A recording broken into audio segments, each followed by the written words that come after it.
Assalamualaikum warahmatullahi wabarakatuh. Perkenalkan, nama saya Ilya Fena Citra dengan NIM 11166252127. Sini saya akan menjelaskan tentang karir development roadmap yang sudah saya buat. Ini saya ingin kedepannya ingin menjadi fasilitator pengembangan masyarakat. Nah, yang pertama, apa visi karir dan nilai profesional yang ingin saya kembangkan? Visi karir dan nilai profesional yaitu saya ingin menjadi fasilitator pembelajaran masyarakat yang menggunakan pendekatan digital untuk memperkuat literasi dan meningkatkan keterlibatan warga urban dalam 5-10 tahun ke depan.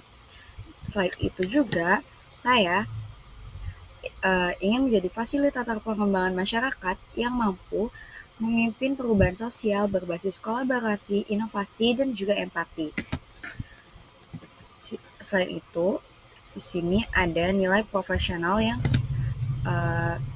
ingin saya miliki ke depannya, yaitu yang pertama ada kolaborasi, komunikasi efektif, empati sosial, kepemimpinan yang inklusif, dan inovasi dalam metode fasilitasi. Dari 5 nilai profesional ini akan menjadi langkah awal untuk saya menjadi fasilitator pengembangan masyarakat. Lalu selanjutnya ada bagaimana pembelajaran sepanjang hayat dan kursus kreatif problem solving membentuk arah karir saya.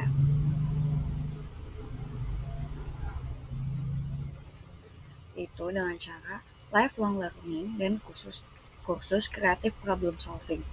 Nah, pembelajaran sepanjang hayat atau lifelong learning membantu saya tetap terbuka terhadap pengetahuan, keterampilan baru, sehingga saya mampu beradaptasi dengan perubahan di bidang fasilitasi dan teknologi lingkungan. Dan saya juga akan jadi terbuka dengan teknologi yang selalu berkembang di setiap zamannya. Sedangkan kursus kreatif problem solving mengajarkan saya untuk membentuk cara berpikir yang lebih kreatif dan sistematis dalam menghadapi tantangan. Lalu selain itu juga saya akan bisa melihat masalah dari berbagai sudut pandang yang lebih mendalam. Jadi bukan cuma salah satu sudut pandang aja, tapi saya bisa melihat dari berbagai sudut pandang dan saya bisa mengambil kesimpulan gitu dengan baik.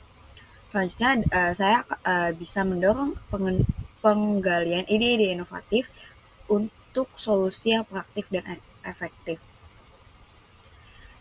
Selanjutnya ada membantu merancang proses belajar yang responsif terhadap kebutuhan peserta. Lalu yang terakhir ada mendukung pencapaian hasil yang berdampak sosial positif dalam fasilitasi masyarakat. Selanjutnya, apa langkah konkret pengembangan diri yang akan saya jalankan selama 6-12 bulan ke depan? Rencana pengembangan diri 6-12 bulan ke depan yang akan saya lakukan adalah langkah pengembangan dirinya dengan cara mengikuti pelatihan teknik fasilitasi, lanjutan, dan kursus komunikasi profesional, memperdalam literasi digital melalui penggunaan berbagai platform pembelajaran online. Yang ketiga, bergabung dalam proyek komunitas untuk memperoleh pengalaman praktis fasilitasi. Dan yang keempat atau yang terakhir yaitu membuat jadwal belajar rutin dan melakukan evaluasi diri secara berkala. Nah, dari rencana pengembangan diri ini, saya memiliki target waktu dari 6-12 bulan, yang dimana itu terjadi dari Januari 2026 sampai Desember 2026. Dari langkah-langkah pengembangan diri itu, akan ada bukti capaian yang saya dapatkan, yaitu ada sertifikasi dari mengikuti pelatihan teknik fasilitasi lanjutan dan kursus komunikasi profesional. Lalu ada laporan atau dokumentasi yang sudah dilakukan dalam pembelajaran literasi digital. Lalu ada portofolio dari hasil saya bergabung dalam proyek komunitas. Dan yang terakhir adalah jadwal belajar terstruktur, di mana setelah saya membuat jadwal belajar rutin dan melakukan evaluasi diri secara berkala, saya akan mendapatkan capaian jadwal belajar terstruktur.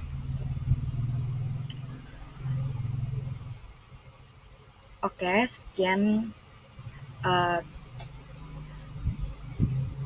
kesimpulannya. Untuk menjadi fasilitator pemberdayaan masyarakat yang efektif, saya perlu mengembangkan kompetensi komunikasi, teknik fasilitasi, kepemimpinan, dan literasi digital secara berkelanjutan. Dan dari itu semua akan sangat membantu saya dalam menjadi fasilitator pemberdayaan masyarakat. Kurang lebihnya mohon maaf. Wassalamualaikum warahmatullahi wabarakatuh. Terima kasih, Papi dan Iswera.